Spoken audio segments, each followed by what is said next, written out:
Hello again, welcome to the Ref Show. Iain Dowie joins the panel this week, as does Paul Rejer for his second appearance since joining youaretheref.com, which means we're going to be discussing West Bromwich Albion, his team, in some detail. We're also, though, going to be discussing Crystal Palace in a bit of detail, one of your former clubs, Iain, and I'll be suggesting, well, is Roy Hodgson manager of the season in the Premier League? There's a bit of a shout there. We've got refereeing issues to debate, as ever, and also Arsene Wenger. Now, of course, last week we paid tribute to the outgoing Arsenal manager. It was his final appearance at Old Trafford against his old foes, Manchester United, at the weekend. Kevin Friend was in charge. Manchester United won 2-1. Your observations on the game before we talk about Arsene, Iain? I mean, my view is it's very much almost like a new dawn, if you like. He put a lot of young players in the team, some excellent performance. They played very well. You know, Man United were just too strong in the end. I mean, probably didn't deserve to win, but did. And, you know, I just think the manner of his reception was very fitting. I think he's a very decent man. I think most referees would consider him a very decent man. Doesn't hide behind refereeing decisions ever. He's quite honest about it. He just doesn't see them from time to time, Paul, does he? That's all. No, but he's a class act, and I think that was classy what Manchester United did yesterday as well. Yeah, wasn't it great? Wasn't it a heartwarming moment for the game to see these two guys who were bitter rivals and bitter enemies in a footballing sense come together? The tribute from Sir Alex Ferguson on the pitch to Arsene Wenger. Isn't that the way it should be? Brilliantly done, and also I think that was it. I think implemented by Jose Mourinho. I felt it was right that Sir Alex did it rather than himself, because that was the huge rivalry between the two. So in the end, I mean, a draw would have been a fantastic result and probably deserved, but in the end, Fellaini pops up what he does, and it's fascinating to see people talk about, oh, you bring Mata on or bring Fellaini on. Fellaini scores the winner, and everyone's now talking about him getting it tactically right, which is in the end what they did. The media headlines over the years, when it's been Fergie and Wenger, have always been about animosity. And as a member of the media, I'm as guilty as anybody else for whipping this up. But here's an example of perhaps why we should see it for what it actually is, and not assume that they actually hate each other. No. Really, underneath, they respect each other. There's mutual respect there, and you could see that. And you'd know more than this than me about it, but perhaps there's mind games going on and all the rest of it. But really, deep down, you respect your opponent. Yeah, I mean, I've got to say, I'm not the greatest believer in mind games. Anyway, and if you can tell me on all the managers I managed against, probably three or four that I dislike.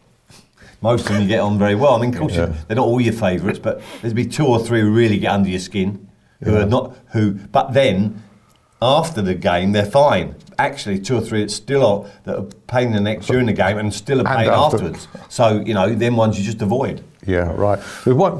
One major topic in this from your point of view, Paul, and there's one that Iain wants to raise. I mean, the winning goal, I mean, it wasn't the first time the assistant referee, Eddie Smart, assisted Kevin Friend, was it? He's judged his offside calls well, according to Guy Beale's blog throughout the game, as in Marouane Fellaini's winner. It stood despite Alexis Sanchez being offside. Yeah, I thought Eddie Smart had a tremendous game. Very good assistant referee. Yeah, excellent. So his call was important. You had a point to raise though from this game though. I mean, Kevin Friend refereed the game, but he got one major decision badly wrong. I mean, Maitland-Niles is clearly tripped, and it's a definite penalty. Okay. And only it's Maitland-Niles who's new, doesn't make a song and dance. It's absolutely the clearest penalty you see. He brings him down, and it's not.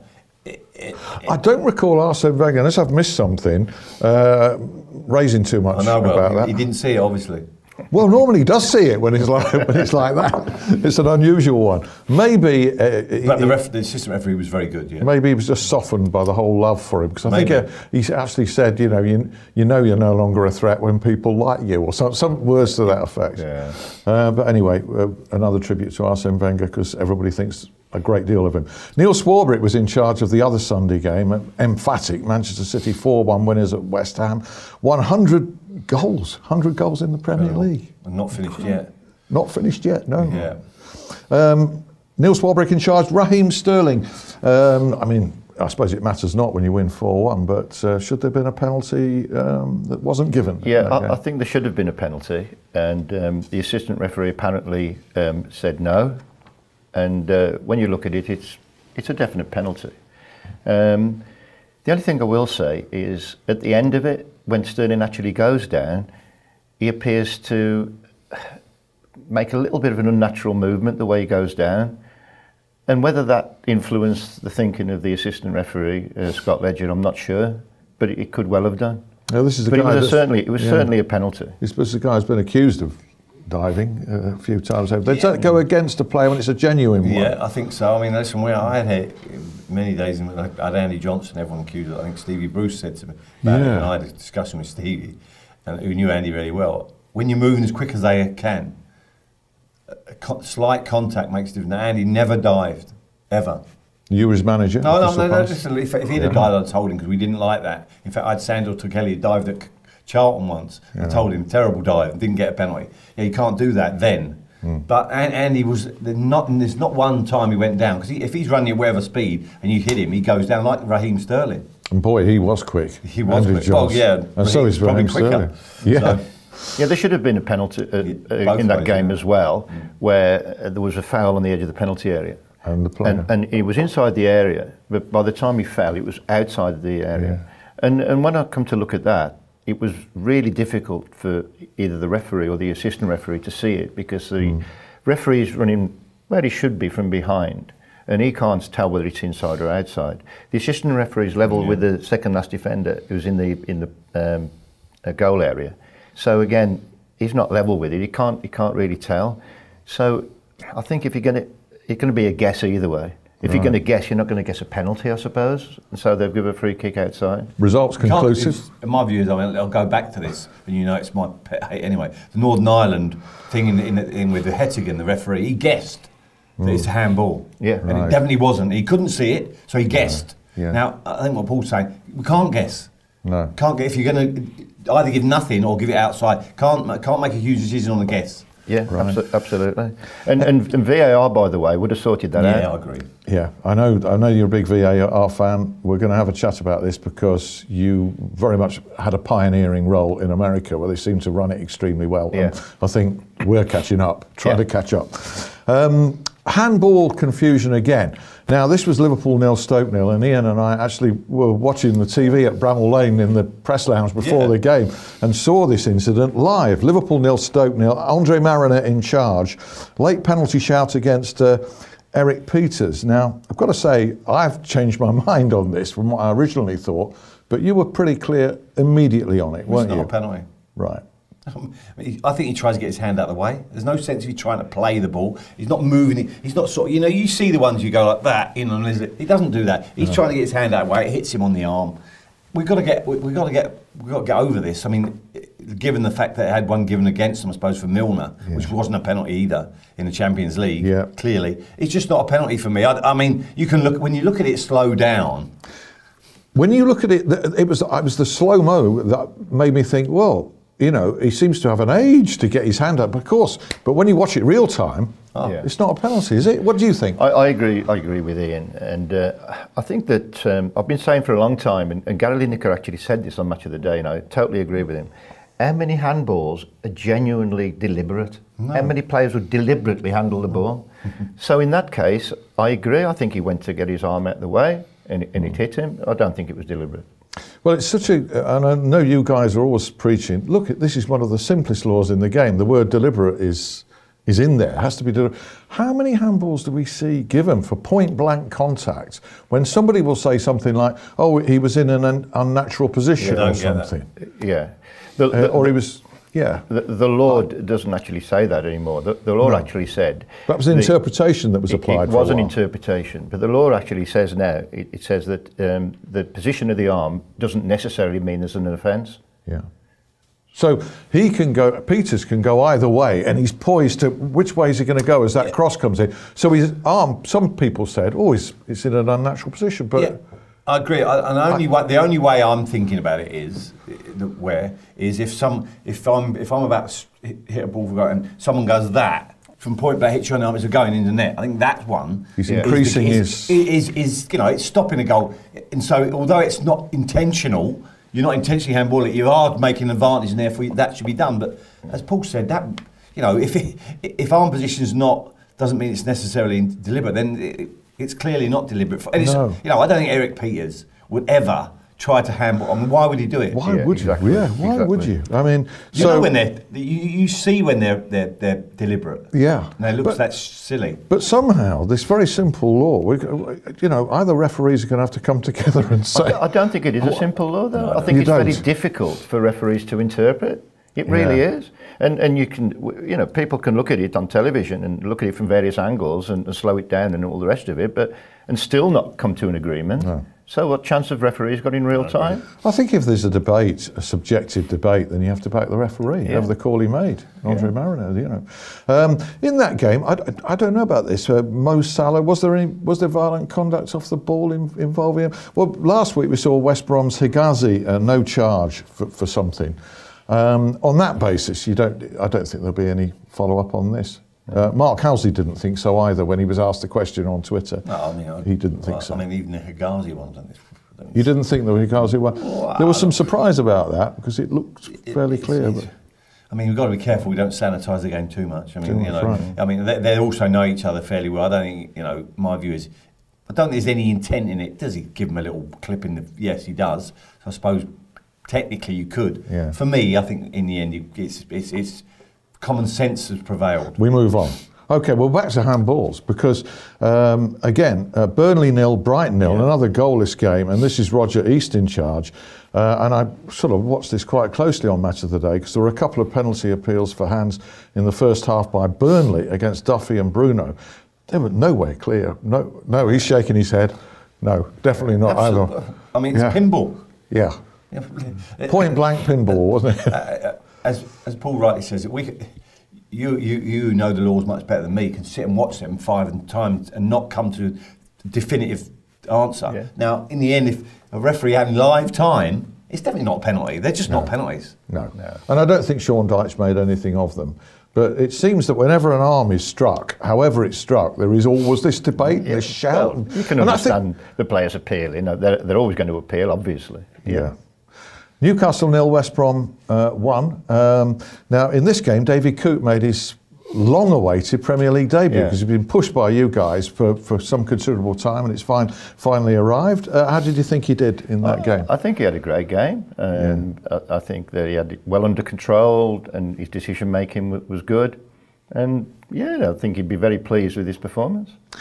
At this point, you have to declare an allegiance to one of these two teams, don't you? Absolutely. I've been a West Brom fan since I was a boy, so. Right. So in that case, can I ask you this question and get an honest answer? Newcastle's penalty claim for Gibbs' challenge on Ritchie. It's never a penalty.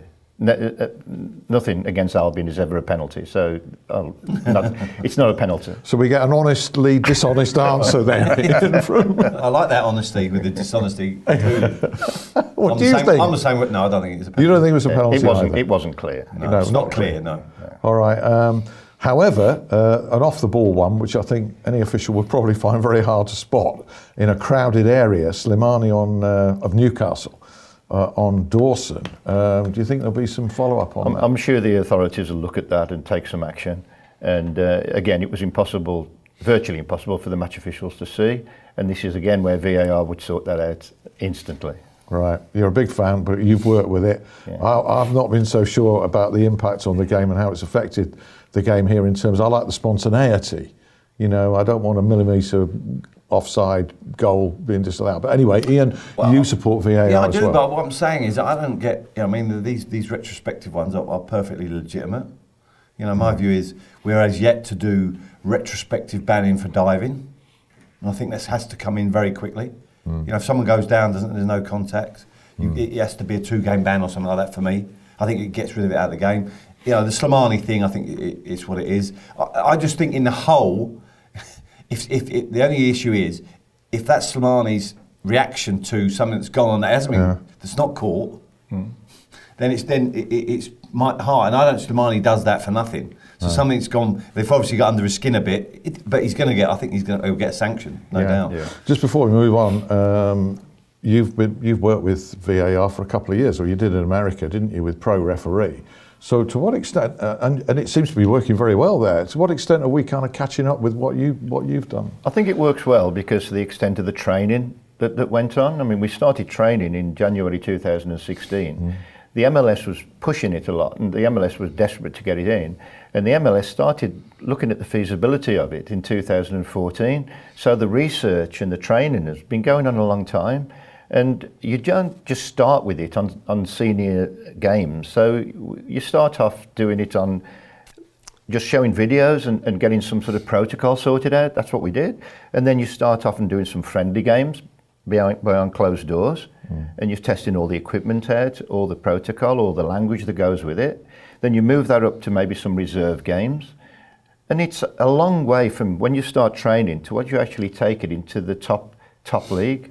And by then, all the problems are ironed out. Don't get me wrong, you're always going to get the odd problems. But the stats back it up over there that it's worked really well. It was a process of trial and error for you. Yeah. And unfortunately, our trial and error has been in some quite high-profile games here, hasn't it? Unfortunately, yeah. Yeah, right. I mean, the Willian one's bizarre. Yeah, that was earlier this season. I mean, how they get that wrong. I mean, how that's not a penalty, I don't know. No. So whoever's looking at it gets it wrong. It's possible for both the referee and the VAR to make a subjective judgment that others think is wrong, isn't it? Yeah. Also, just one point I'd make is all the other nations that have used it should allow this to be much more speedily implemented here. I mean, it shouldn't need to do it. You know, there's a lot of bright referees. You know, so they'll get on with it and do it quickly. Let's get it going. Yeah. It's madness not to. I'm sure that will happen, as Paul says. I think what Ian's saying there is the problem is sometimes if it's not the VAR who gets it wrong, because the referee has the final say. Yeah. So. But sometimes you could get a situation, say if David Coote's a referee on Saturday and maybe a senior referee like Mike Dean is the VAR, he's going to be influenced a lot, perhaps, I would suggest, by the more senior guy. And that's what can lead to problems. Okay. Darren Moore, just briefly, 4 games as West Brom's caretaker manager, 8 points and some hope. I think Darren has done a tremendous job. The players are now playing for him, which they didn't play under the previous regime. And you have to say, he deserves it to be given the job full time. I think that's what all the fans would like. Popular shout. Yeah. Here's a shout for manager of the season from me, Roy Hodgson, at Iain Dowie's former club, Crystal Palace. He took over in September and Palace hadn't got a goal or a point, had they, at that time? And 5-0 winners against Leicester, Mike Dean presiding, virtually assuring them of staying in the Premier League. He's done a great job. He's very experienced. In that middle period, he with an awful lot of players missing. Now the good players, now the Sakkos and Sahars are back. It's making a huge difference. You know, I've been on record and I still say you can't give a manager 4 games. No. And then sack him. I mean, whatever decision it is, as bad. And listen, De Boer historically has been a very good manager, so he doesn't go from being that to being terrible. Having said that, Roy's come in, stabilise the ship. He's a South London boy. There's a bit of empathy between them and the club, and going forward, that looks to be a really good thing. And there's great future ahead because there's plans for the ground being done. I think that's going to happen soon. So I think Roy's the right man to be in charge at the time because he's been there, experienced, very relaxed. I think he's even learnt from his England experiences, so, you know, which has been harrowing. You know, when you lose to Iceland, it must be difficult to cope with that. He never shies away from, you know, answering questions on that, and he's starting to get a tune out of some people. Even Benteke scored a penalty, so must be good. And I will say, he did a tremendous job at West Brom.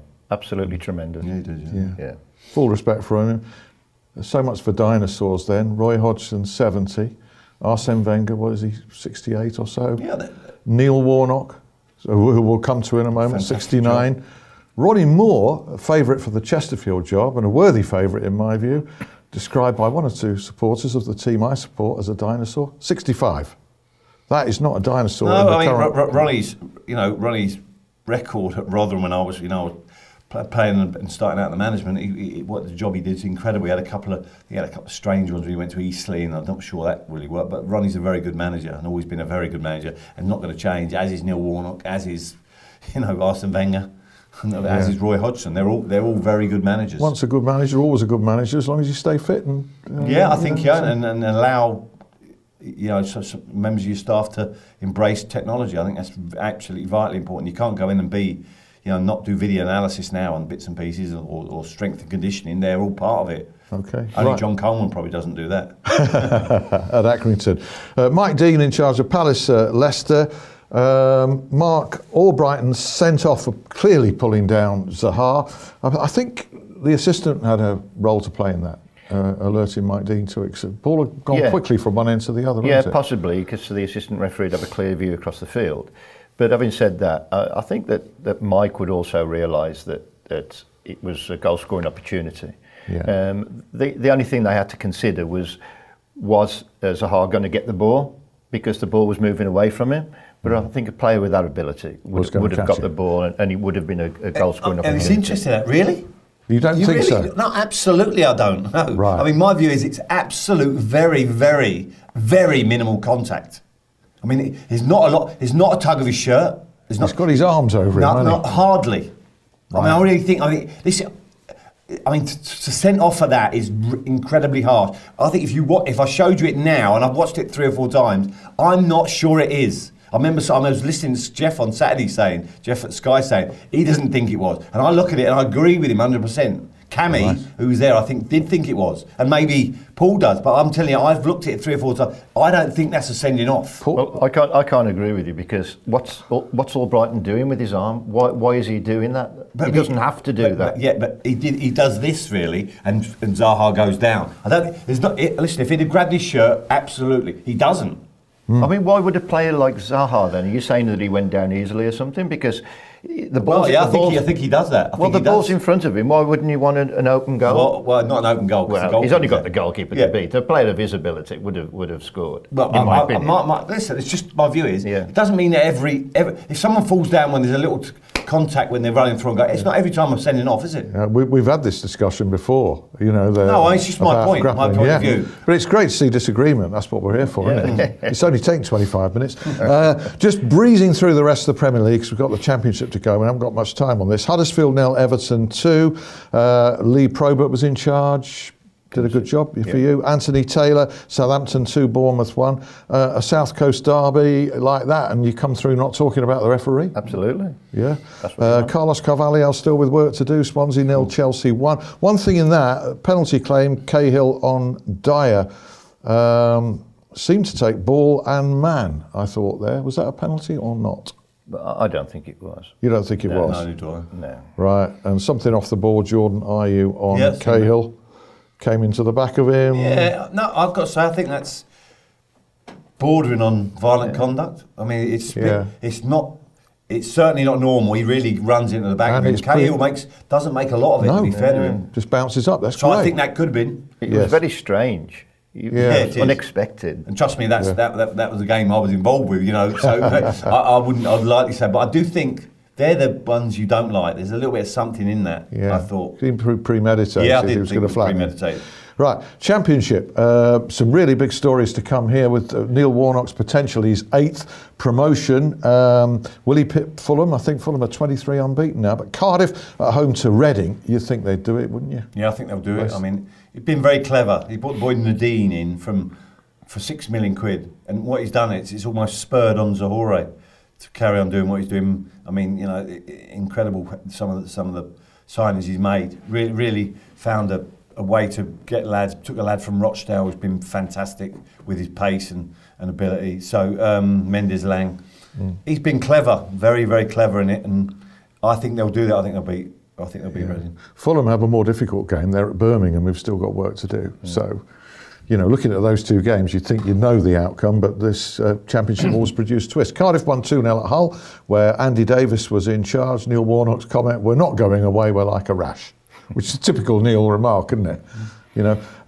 Burton Albion, I proposed Roy Hodgson for the Premier League. I mean, even topping that, if Burton stay up, Nigel Clough. Without doubt. I mean, without doubt. I mean, it's not meant disrespectfully.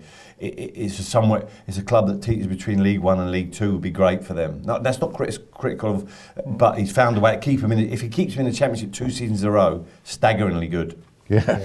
Burton 2, Bolton 0. A huge result. Huge. Graham Scott was in charge of that. I mean, a Premier League referee in charge of a big game. Burton go to Preston. They do. And Bolton have got Forest at home. Awkward game. not a side that concedes a lot. No. I mean, and they've got to win. And they're playing for Karanka too, Forest. They are trying to impress him for next season.